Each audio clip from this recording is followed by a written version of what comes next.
नमस्कार दोस्तों। आज हम बात करेंगे निमोनिया के बारे में। निमोनिया क्या डिजीज है, उसके क्या सिम्टम है, किस कारण होता है और उसकी ट्रीटमेंट क्या है। तो हम बेसिकली बात करें कि निमोनिया है क्या।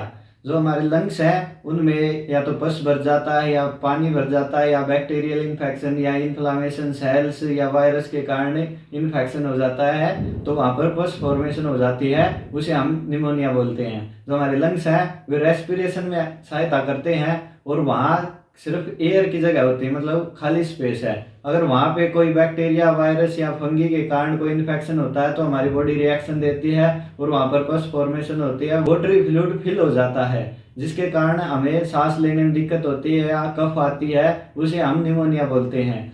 तो हम बात करें कि इसके बेसिकली सिम्टम क्या हैं। निमोनिया के सिम्टम मतलब काफ़ी मिलते जुलते होते हैं कोल्ड के साथ और टीबी के साथ, क्योंकि निमोनिया में आपको कफ रहेगी, फीवर होगा, चिलिंग होगी, और जो नॉर्मल कोल्ड होती है उसमें अगर खांसी आती है तो हमें लगता है कि हमारे गले में खराश है और गले से खांसी आती है। लेकिन निमोनिया में अपने लंग्स से ऐसा जब हम खांसेंगे तो ऐसा लगेगा कि हमारे लंग्स पे कुछ जोर पड़ रहा है। हम बात करें कि निमोनिया होता किस कारण है, ये बैक्टीरिया, फंगी, वायरस तीनों से हो सकता है। जैसे बैक्टीरिया देखे तो सैल्मोनेला टाइफी, और वायरस तो इन्फ्लुएंजा या फिर कोविड-19 था, वो भी बेसिकली निमोनिया के सिम्टम पैदा कर रहा था।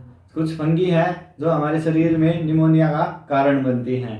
और अब हम बात करें कि हम निमोनिया के टेस्ट क्या क्या हो सकते हैं। निमोनिया के लिए बेसिकली एक्सरे होता है, जो हमारे चेस्ट का जो एक्सरे लेंगे उसमें हमें दिखेगा कि कितने एरिया में निमोनिया का वो इन्फेक्शन हुआ है, वहाँ पर वाटरी फ्लूइड है, वो एक्सरे में क्लियर दिखाई दे देता है। और जो जब हमारा लंग्स रेस्पिरेशन का काम करता है, अगर वही इन्फेक्शन होगा तो हमारी बॉडी में ऑक्सीजन की भी कमी आ जाती है। तो ऑक्सीमीटर से हम ऑक्सीजन का लेवल भी नापते हैं। जो नॉर्मल कंडीशन होती है निमोनिया में उसमें पता नहीं चलता कि ऑक्सीजन ज़्यादा कम नहीं होती, लेकिन जो सीवियर कंडीशन हो जाती है उसमें ऑक्सीजन लेवल काफ़ी ज़्यादा गिर जाता है। तो एक्सरे और ऑक्सीमीटर से हम पता लगा सकते हैं, और काफ़ी टेस्ट होते हैं। जैसे हमें मलगम से पता चल जाएगा कि वो बैक्टीरिया कारण है, वायरस के कारण है, हम उसी बेसिस पे आगे ट्रीटमेंट करते हैं। तो हम इसकी ट्रीटमेंट की बात करें तो बेसिकली फीवर के लिए मेडिसिन दी जाती है, कफ के लिए बैक्टीरिया से हुआ है तो एंटी बैक्टीरियल, फंगी है तो एंटी फंगल, और या फिर एंटीवायरल मेडिसिन दी जाती है। उसी के बेसिस पे निमोनिया की ट्रीटमेंट की जाती है।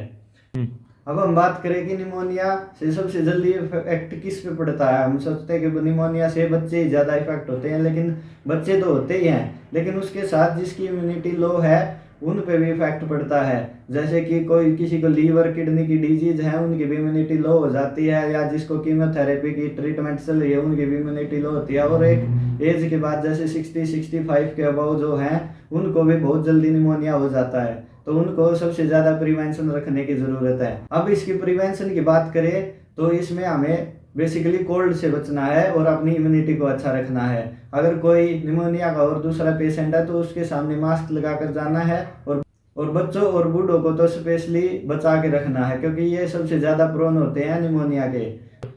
अब हम बेसिकली निमोनिया की प्रिवेंशन की बात करें तो इसमें हमें इन्फेक्शन से बचना है, यानी कोल्ड से बचना है, और इम्यूनिटी बूस्टर लेने हैं। जो हमारे बच्चे हैं उनको इम्यूनिटी बूस्टर, और अपने जो बड़े हैं या जिनकी इम्यूनिटी कमज़ोर है उनको इम्यूनिटी बूस्टर और इनसे बचा के रखना है। या अगर कोई निमोनिया पेशेंट है तो उसके सामने हमें मास्क लगा कर जाना चाहिए, तभी हम इसके इन्फेक्शन को रोक पाएंगे।